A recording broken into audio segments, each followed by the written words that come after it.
Welcome to Zero2Linux, where I will show you how to start using Linux with only basic computer skills.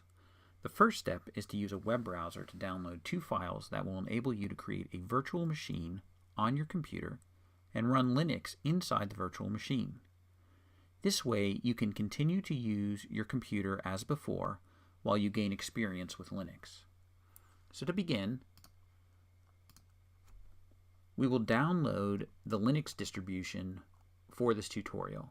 There are many Linux distributions, and for this one I'm going to use Ubuntu. So we'll go to ubuntu.com,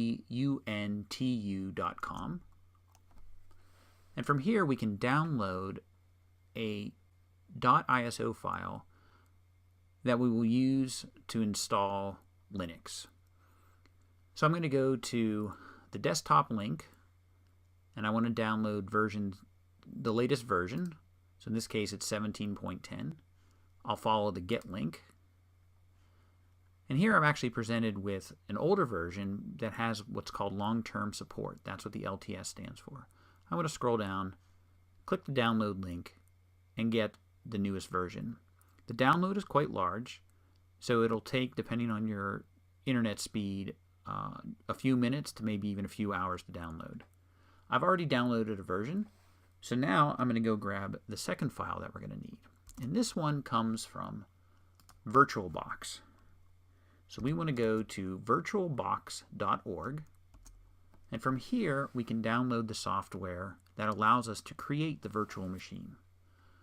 So just follow the download link to the latest version, and you'll be presented with options for different operating systems. I'm using a Mac, so I've downloaded the OS X hosts version. If you're running Microsoft Windows, follow the Windows link. So again, I've already downloaded this one to save time, and I've opened the installer.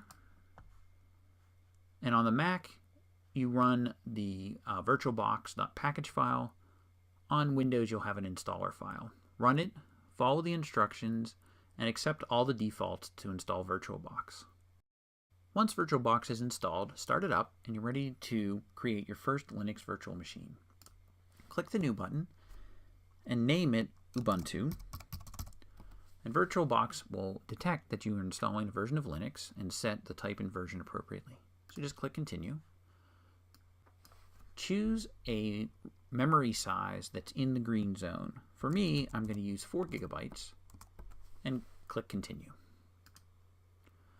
We need a virtual disk to go with our virtual machine. We'll create it now, accept the recommended file type, and how it's going to be stored.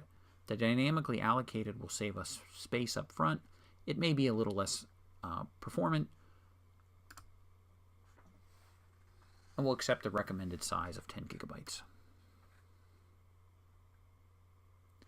We now have a profile for our virtual machine. There are a couple settings I want to adjust before we start it up. So I'm going to click the Settings button, and I want to go into Display, increase the video memory to the maximum amount in the green zone, and I want to turn on 3D acceleration. Under System, I want to change the processor from 1 CPU to a value in the green zone. I'm going to choose 3, and this will allow my virtual machine to do more things simultaneously. Click OK to save the settings, and then start to boot your virtual machine. Because we haven't installed Linux yet, it'll prompt us for an installation disk. We don't have an actual disk to insert, but we do have the .iso file that we downloaded from the Ubuntu website. So click the little folder, choose the ISO file, and open it. Click Start, and now our virtual machine will boot. Once the virtual machine boots, you'll be presented with an installation screen. The first thing you can do is resize the window so that it fills up your entire screen. Now we're ready to select the language and click the Install Ubuntu button to begin the process. For the moment, I'm going to skip downloading updates so I can show you in a future tutorial how to keep your Linux distribution up to date. I am going to choose Install Third-Party Software so that it will install a few extra applications initially. Now we're presented with a screen that's warning us that it's going to erase the disk. This is the virtual disk that we created, not our computer's hard drive. So it's okay to accept that and click Install Now.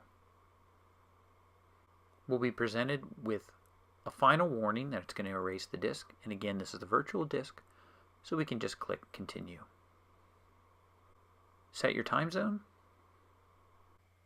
choose your language and keyboard layout, and then click Continue.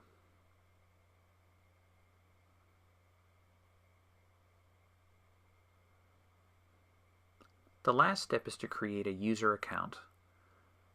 Pick a name. It'll suggest a computer name. I'm going to shorten it to 0. Next, you need to choose a password and confirm the password. Don't forget the password because we'll need it in future tutorials when we make changes to Linux.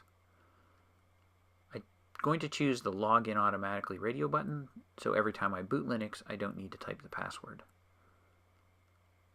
Clicking Continue will now start the installation process. Depending on the speed of your computer, this can take quite a while.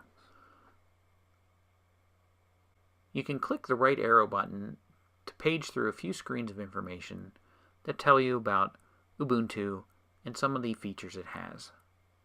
On the final screen, you'll find information on how to get additional help.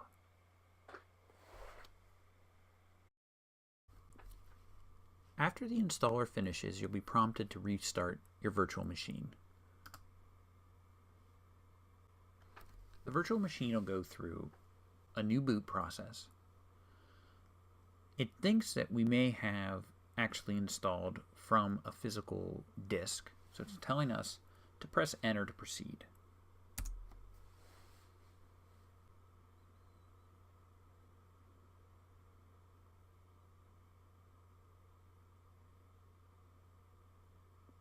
After a minute or two, the boot process will complete and we'll land on our desktop inside our Linux virtual machine. Check back for future tutorials on how to use Linux, how to keep it up to date, how to program in Linux in both C and Python, and if you have suggestions for other topics, leave a comment below. To shut down the virtual machine, click the Power menu and the Power button and choose Power Off. Linux will shut down cleanly, and then the virtual machine will power off.